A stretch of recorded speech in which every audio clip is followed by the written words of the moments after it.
So today's masterclass is focused on getting ready to deliver a successful retrofit program, building the foundations for success.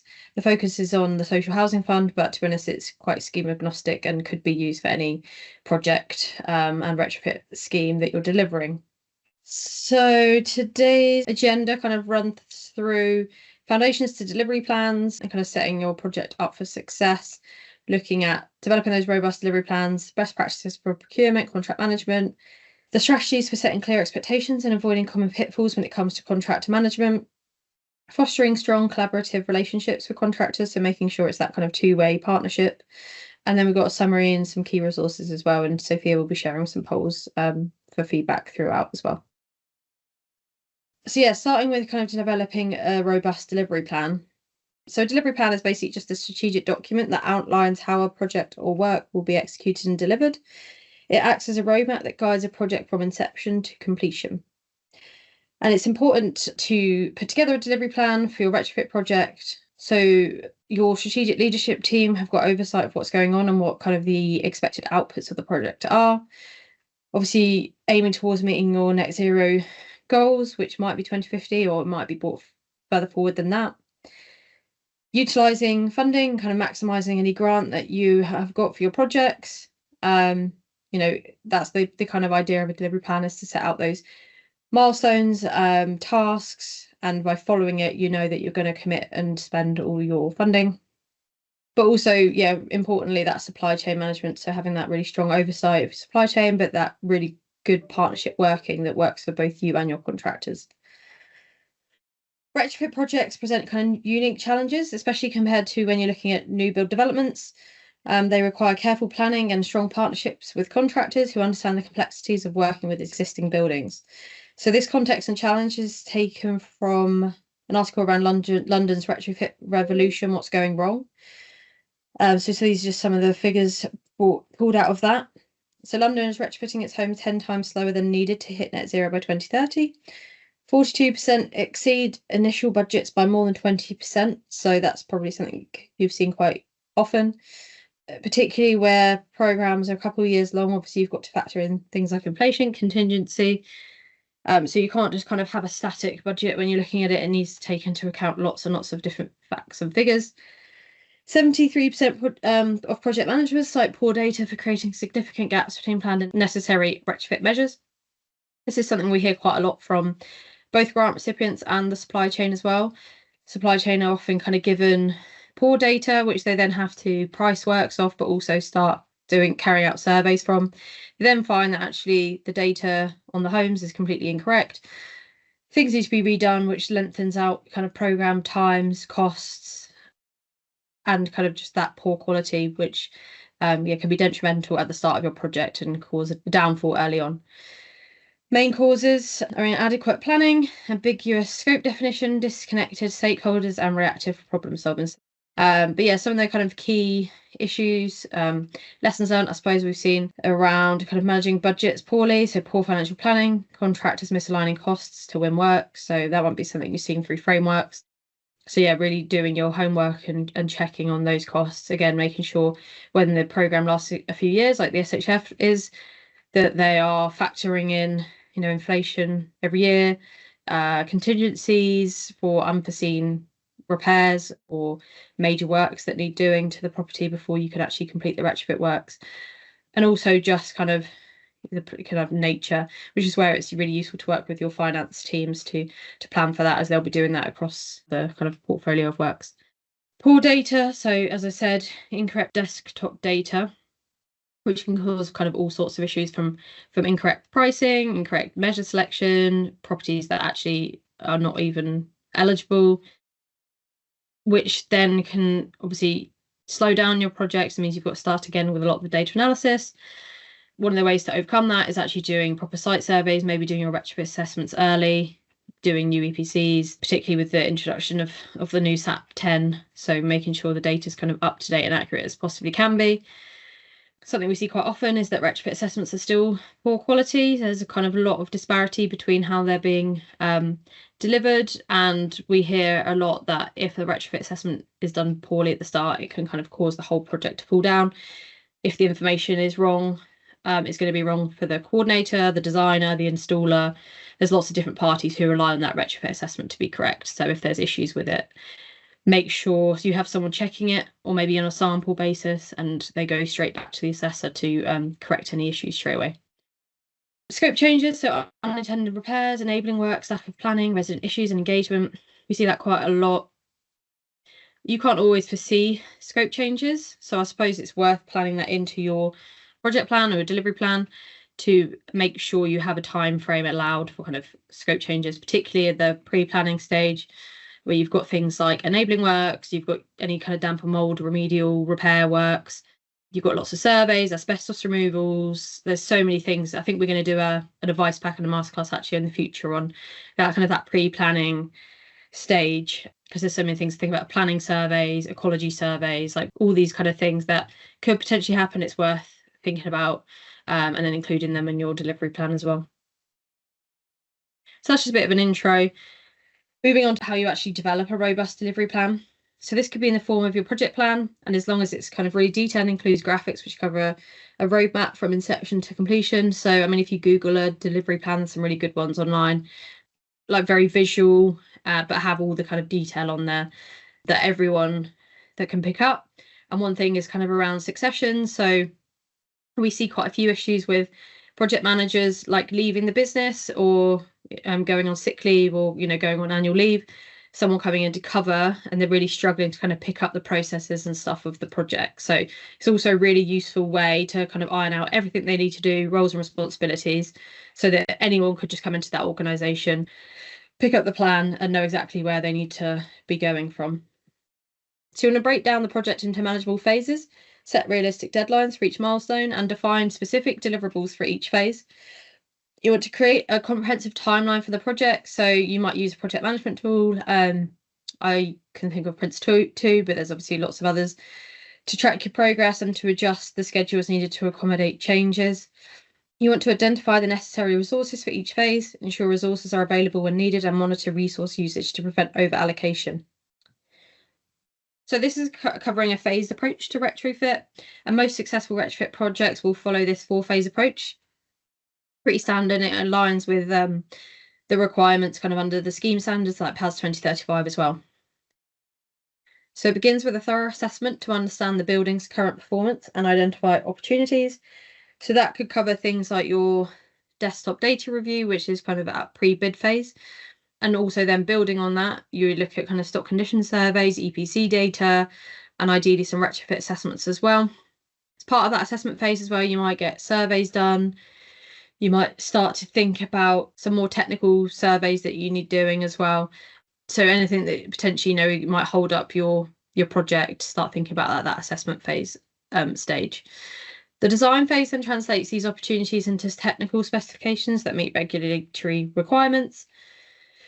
So taking all the information from the assessment, particularly if we look at the retrofit assessment as gathering the kind of main data sources that you need, all the information that the retrofit coordinator and the retrofit designer will need, and any other specific technical kind of specs, like if you were doing an air source heat pump, for example, you probably need to get a heat pump surveyor to come in and do a proper survey of the property to identify exactly what that specification looks like. Yeah, I suppose if you haven't kicked off any like asbestos surveys, any other surveys at the assessment phase, design phase is where those surveyors doing the technical specs will be able to identify other surveys that need doing at that stage. It could be that you need to do an ecology survey because an insulation surveyor's identified there's some bats roosting in the loft or something like that. Moving on to the implementation phase. So this is where the actual physical work happens. So it could be called installation phase instead, I suppose. So this is obviously this is where the contractors it's their main part of the process. And the other two, you might have in-house staff doing it, or you might have a kind of PAS 2035 consultant or independent coordinator and assessor carrying out those phases. They need to work really closely with the installers to make sure they've got the correct information. The coordinator will manage the whole process, so they should be managing stuff with the resident, liaising with the installer to make sure they're putting stuff as according to the design phase part. Potentially, obviously, that's the most disruptive phase as well, so worth thinking about how you're planning in your resident Engagement, just any disruption. I think we've got some listed there around kind of systems decommissioning and recommissioning. That's really important to think about how that's going to be planned in.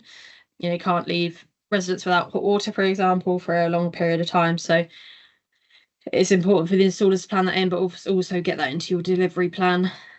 I mentioned occupancy, kind of resident management during the installation phase, but obviously we do a lot at Rise on resident engagement. So very key to bring them in, right at the start to the resident journey. But that input at that installation phase is obviously key to their involvement and keeping them happy and on board as part of the works. Logical sequencing of retrofit work measures is a good one as well. So one thing I think most people now will advocate for is carrying out ventilation works at the start. I know some GRs during delivery have struggled with completing works and then trying to get back in to do ventilation, and residents just simply not letting them, which means you can't lodge it through Trustmark. It's not compliant with PAS. So that's kind of just that phasing approach of the measures, thinking about how you are best to manage it.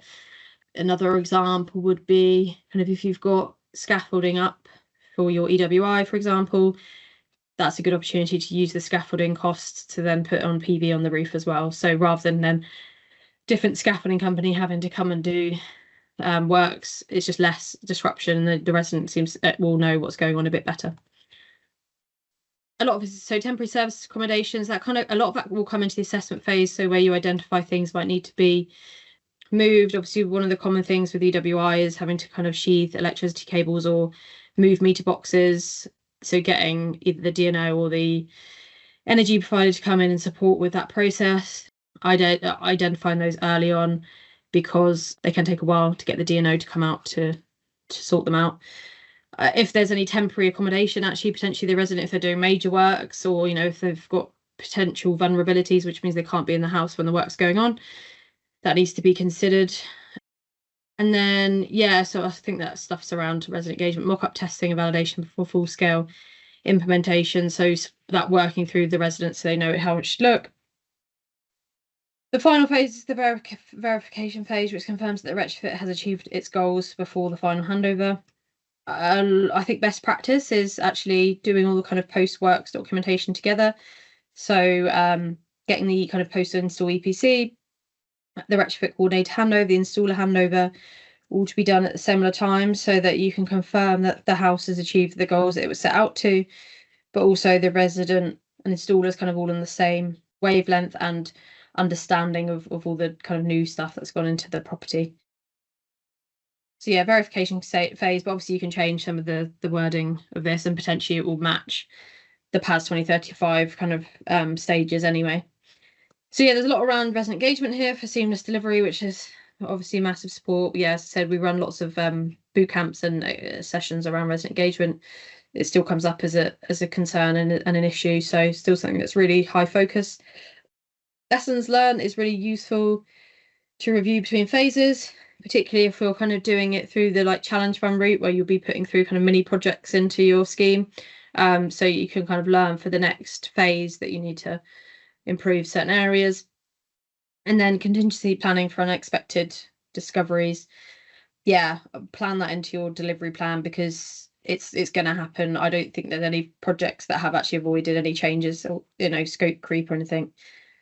So worth thinking of factoring that in and about working out how you're going to manage it, whether that looks like additional resources, additional contractors, and then obviously the finances is the big one.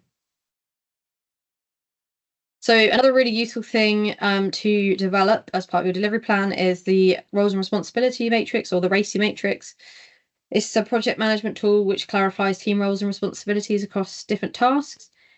You could include this, to be honest, as part of your main delivery plan, although it's probably a bit confusing, so probably worth creating a separate RACI matrix.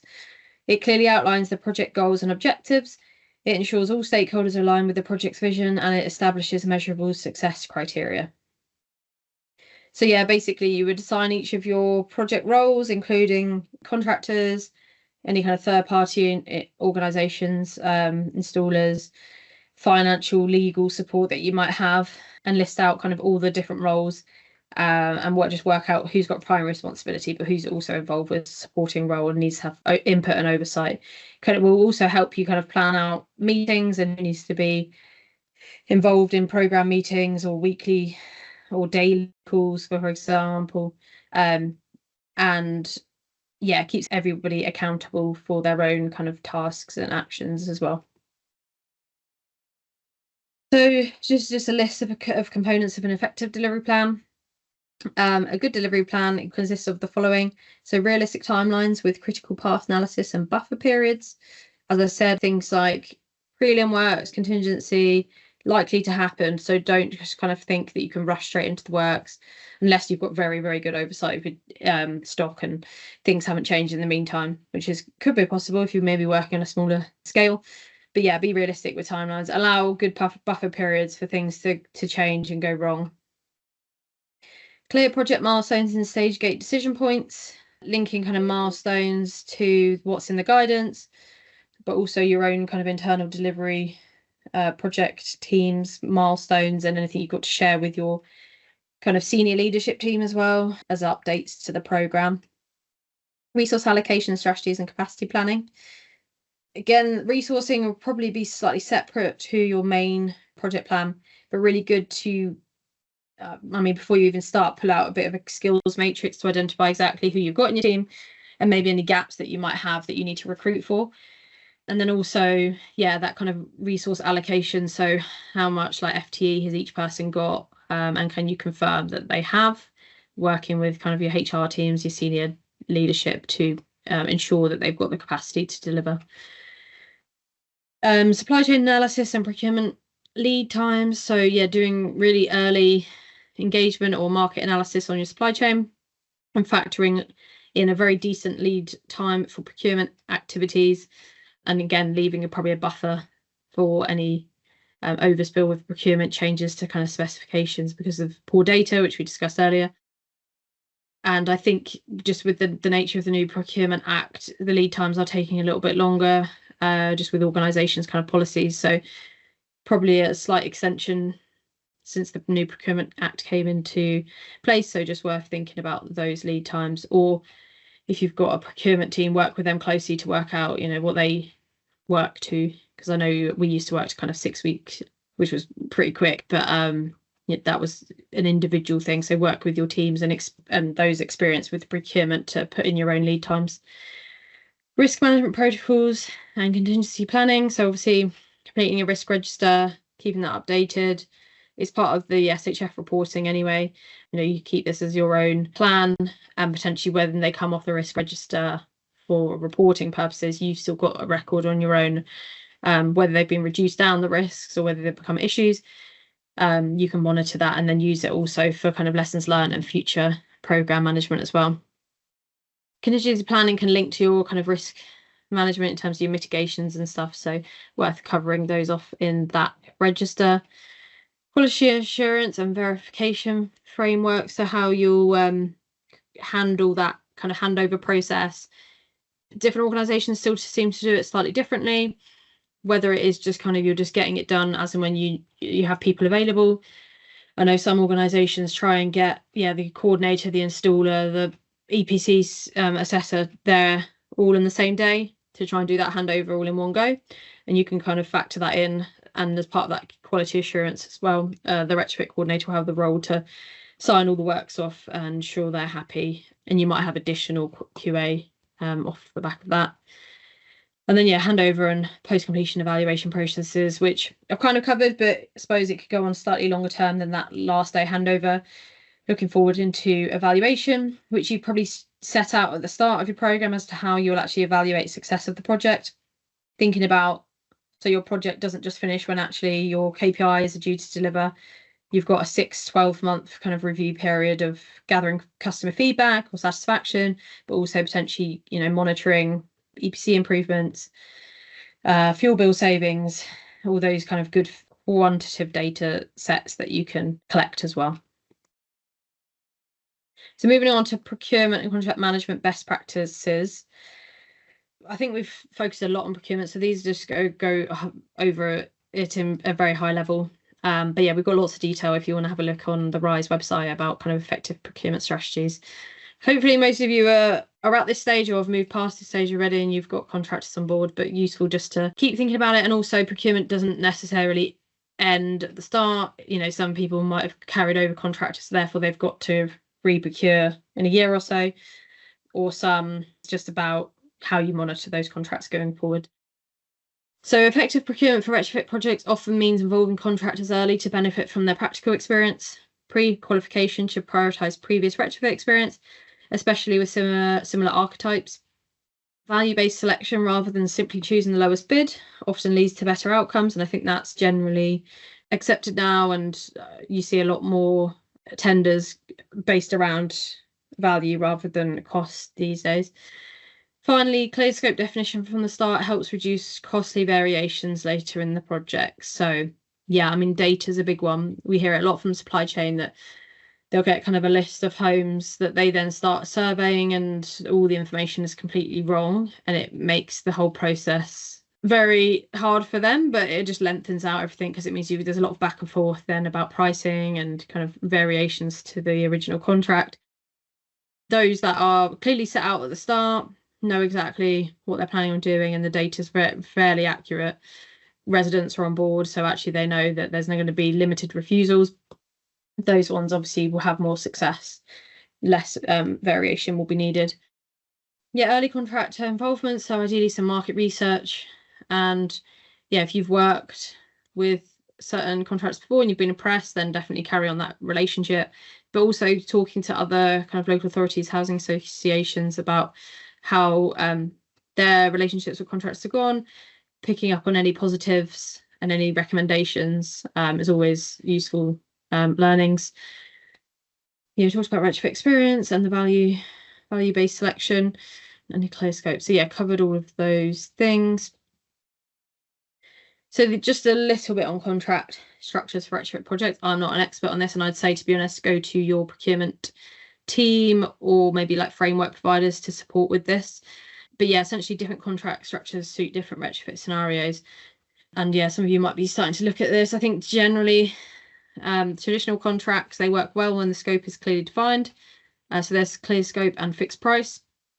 Design and build contracts, they provide single point responsibility, which can reduce risk. They're generally the ones that I've seen under kind of building works. It's what contractors are most used to from my experience. So yeah, the single point responsibility will sit with the contractor to do the design and the installation. The energy performance contracts include guaranteed savings, aligning contract incentives with energy outcomes. It's not something I've actually come across, so it'd be interesting to see if many people have used those. But yeah, kind of looking around guaranteed savings. There's some stuff in the eco world about pay for performance, which is really interesting, and I think that would align to that. So it's around actual like monitoring of improvements rather than kind of basing it on desktop data. Essentially, contractors would be paid on actual real life improvements, which can be tracked via data monitors and loggers and stuff like that. Framework agreements, they work well for organisations planning multiple retrofits and allow long-term partnerships to develop. So quite often you can kind of call off on the frameworks where you just want to extend people you've been working with previously. Quite easy normally to direct award on those as well, so it's normally a simpler route. But yeah, generally I would get advice from procurement managers or maybe your legal team on how this looks, and obviously get them to look through any contracts before things are signed as well. So just a little example on contractor selection framework and how you might go about doing it. So you need to set your selection criteria weighting. I remember back, when I used to run some about 6-7 years ago, it would kind of just be price 50%, quality 50%, but there seems to be a massive change in how that's delivered now. So this example is price at 30%, experience at 25%, methodology 25%, capacity at 20%. And the pre-qualification process covers things like financial stability, technical capacity, and relevant experience. You could then carry out technical interviews and scenario-based assessments with the contractors. You review past performance evaluation and reference verification. You look into innovation capacity and problem-solving capabilities. So that's a really interesting thing to start looking at. How, what can they do further on top of the kind of standard retrofit works?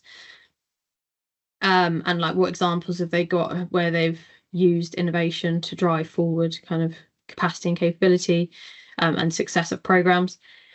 Their environmental and social value commitments, obviously a massive part of any project, but the supply chain, and you might have your own internal social value commitments. There's also kind of commitments through the warm home schemes itself, and then the contractors will quite often have their own as well. So it's kind of a combination of all, but looking at how you're going to evaluate that is really key as well. Supply chain resilience and subcontractor management. So yeah, there's quite a lot of stuff that will go into that.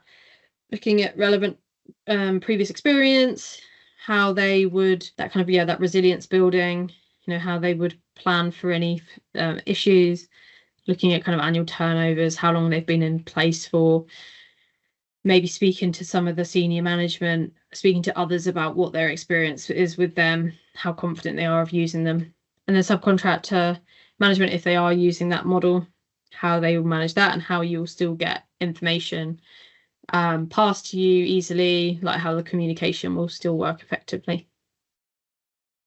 So just looking quickly at payment models and incentives. So part of the Warm Homes guidance is to support and upskill the supply chain. So we do need to make sure contractors are being paid timely and fairly to ensure the growth in this sector is seen.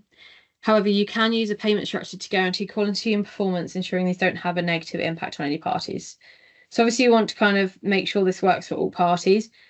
And we do know that a lot of the smaller contractors obviously will struggle if they don't get paid within their terms. But obviously if this sets out as part of the procurement stage, then they know what they're getting themselves into.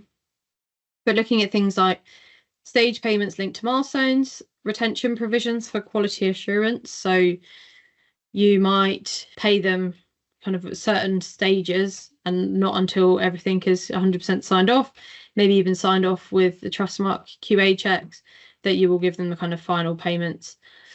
Shared savings incentives for performance and early completion bonuses as well, which would drive forward a positive program for all.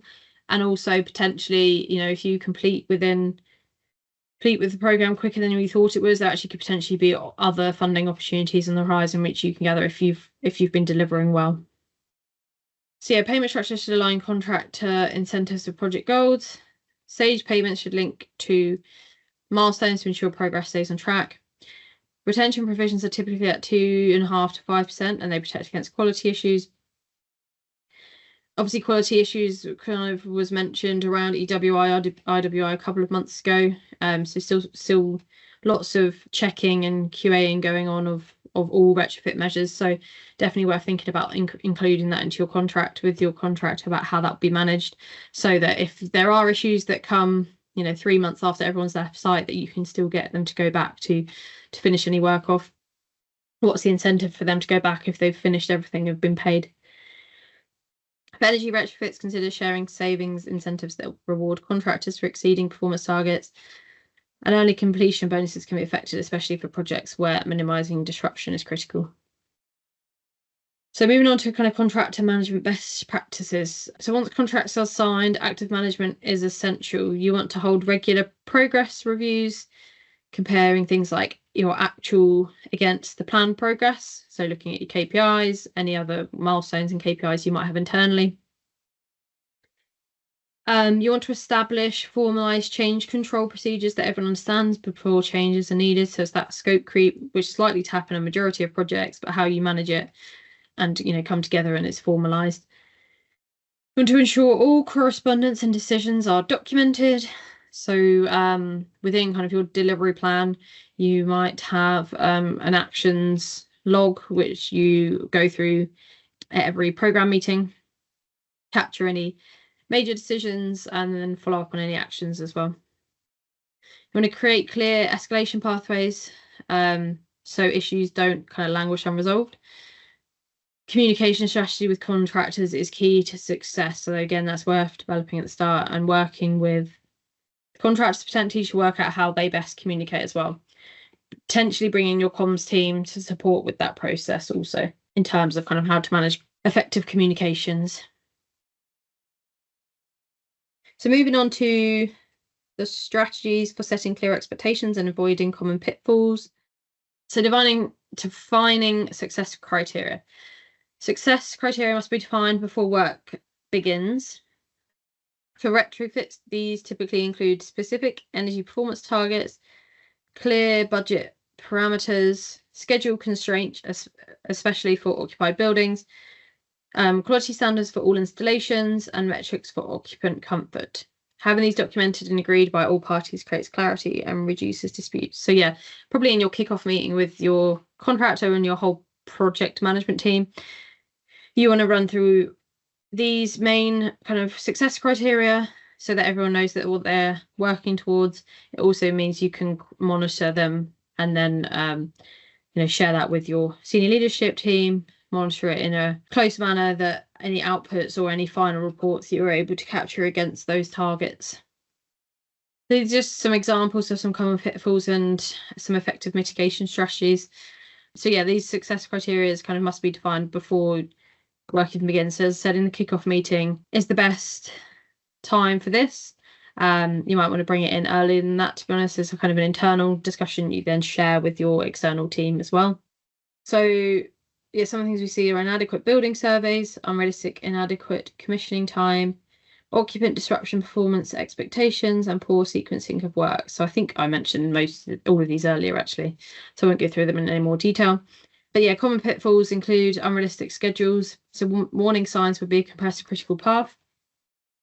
So actually you're noticing those timings do not look realistic at all at the start, or as part of kind of a lessons learned to continually monitor throughout your program, kind of change those timeframes and carry out an independent schedule review, get someone else to look at it as well to get their opinion on it. Inadequate contingency. So this example is a warning sign as a less than 10% contingency.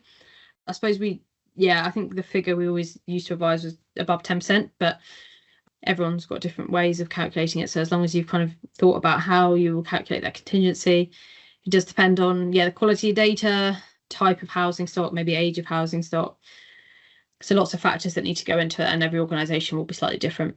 But yeah, the mitigation strategy around looking at risk-based contingency calculation, working with finance teams to work out what that looks like, and the contractors as well, to be honest.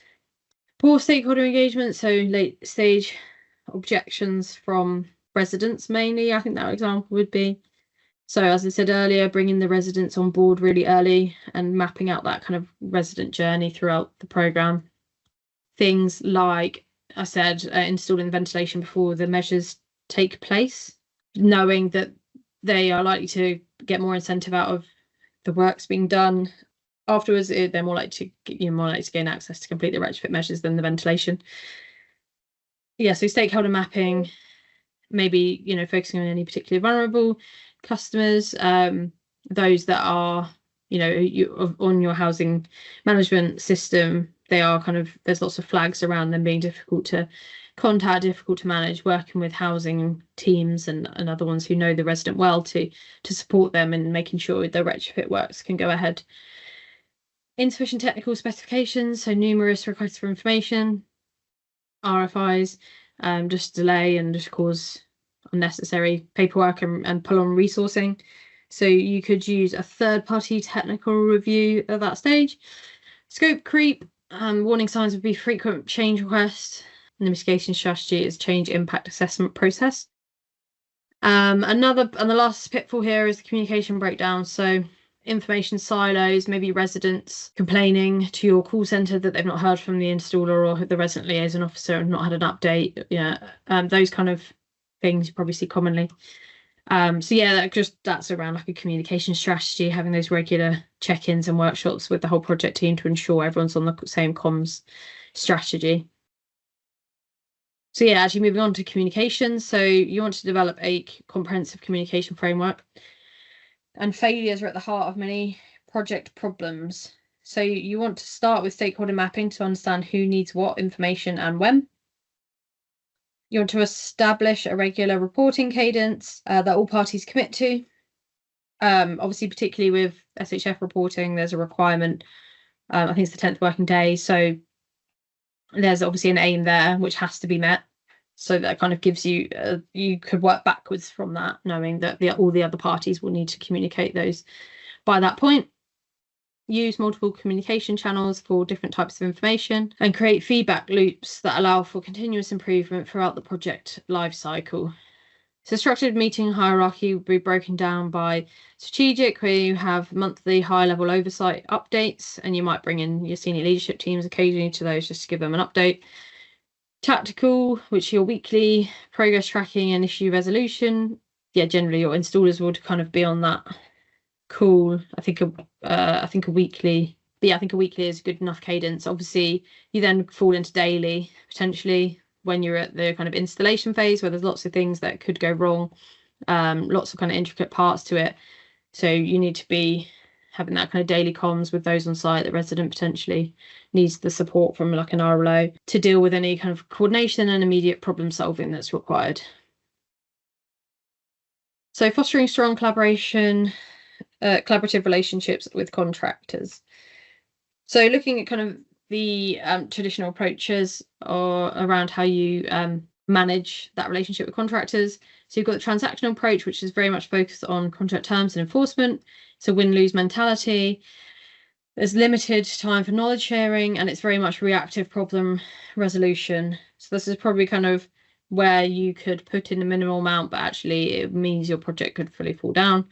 A partnership approach looks at aligned objectives and shared success matrix, open book transparency and joint problem solving, knowledge transfer and capability building, long-term relationship development, shared incentives, and mutual benefits. So yeah, I mean, essentially go for the partnership approach. It seems like it's a lot better way forward and beneficial for all parties, which is more likely to provide a good relationship and successful project. So building contractor partnerships. So true partnerships begin with shared project objectives that align commercial interests. Transparent decision-making builds trust between parties. A joint problem-solving approach recognises that issues will arise and focus on solutions rather than blame. And formally recognising mutual success helps reinforce the partnership through the project, and having those shared project objectives that align commercial interests. So contractor management. So specific methods can foster collaboration. Consider co-locating key team members, even part-time, to improve communication. Utilise digital collaboration platforms that provide a single source of truth for project information. Run integrated design workshops at key project stages, and implement shared knowledge management systems so lessons learnt benefits all parties. A performance management should support collaboration rather than create conflict. Begin with clear measurable KPIs agreed upon by all parties. Conduct regular performance reviews to focus on improvement rather than criticism. Establish constructive feedback mechanisms that flow in both directions, and maintain a continuous improvement focus throughout the project. So yeah, just some really kind of useful things to implement into that contract management processes, and set out at the start of the program so that all parties know what they're going to be accountable for and what they need to be reporting on. So just building on how to build a collaborative relationship, you want to build trust through transparency and honesty, encourage open communication and feedback. So you want to hear the good as well as the bad.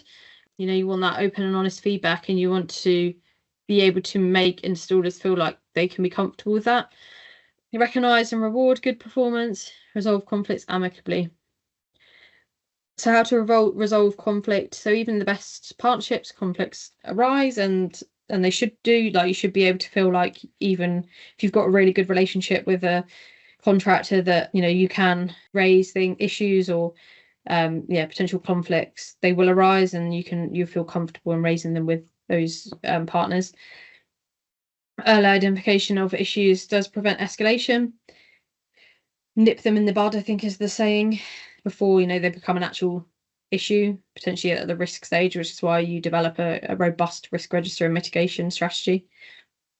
A fact-based discussion approach removes emotion from problem solving. So keeping kind of a log of actions, decisions is really key to make sure, you know, potentially some of these issues don't become a problem. Keeping focus on project objectives helps maintain perspective. So always linking back to, you know, those goals, those project goals, what you are aiming to achieve, monitoring those throughout to see how closely aligned you are and if you're on track to achieve the programme. A documented resolution process ensures clarity, and treating disputes as learning opportunities strengthens partnerships over time. But yeah, just to summarize what we've gone through, so there's quite a lot, I suppose, a lot in high level. We've kind of covered quite a few areas. I said we do go into a bit more specifics on those certain topics in other sessions, and also kind of our knowledge packs and stuff. But yeah, hopefully you were able to kind of pick up some of the main key points around building those delivery plans and working with contractors and through your procurement stages. So you want to invest time in developing comprehensive delivery plans, build collaborative partnerships focused on outcomes, set clear expectations with measurable criteria, implement robust project controls, and select contractors based on value, not just on price. That's my contact detail, but also feel free to email the Rise inbox with any queries or questions you might have. Yeah, hopefully that's been useful to you all, but yeah, feel free to get in touch with me if there's anything else specifically